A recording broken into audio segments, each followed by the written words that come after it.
পূর্বের কথা মোতাবেক এখন থেকে পুরো দেশকে তুফানের হাতে তুলিয়া দেব।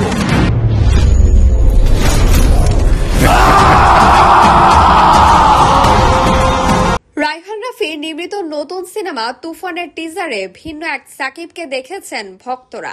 মাত্র 1 মিনিট 21 সেকেন্ডের টিজারে বিধ্বংসী সব দৃশ্যের দেখা মিলেছে। অনেকেই বলছেন ঢালিউডের ইতিহাসে এত দুর্দান্ত কোনো টিজার আগে কেউ করতে পারেননি।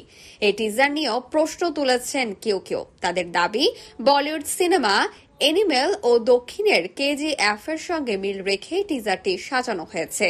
অধিকাংশ দৃশ্যেই এই দুই সিনেমা থেকে কপি করা হয়েছে। সেই আগুনেই ঘি ঢাললেন প্রযোজক আরশাদ আদনান। নিজের ফেসবুক অ্যাকাউন্টে একটি স্ট্যাটাস দিয়েছেন এই প্রযোজক, যেখানে তিনি লিখেছেন, নকল পণ্যের বাজার সয়লা।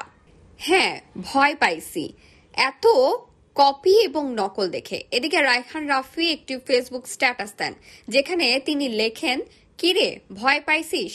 এর পরপরই আরশাদ আদনানের এই স্ট্যাটাসের সঙ্গে যোগসূত্র খুঁজে পাচ্ছেন সাকিব ভক্তরা। এই প্রযোজকের স্ট্যাটাসেও একের পর এক মন্তব্য করে ক্ষোভ প্রকাশ করেছেন তারা। সাকিব ভক্তদের দাবি, মাত্র 2 মাস সময়ে রায়হান রাফি তুফান নির্মাণ করে দেখিয়েছেন। বলিউডের 100 কোটি টাকার বাজেটের সিনেমার সঙ্গে টেক্কা দিয়ে যদি কপি কিছুই বানাতে পারে, সেটাও দোষের কি?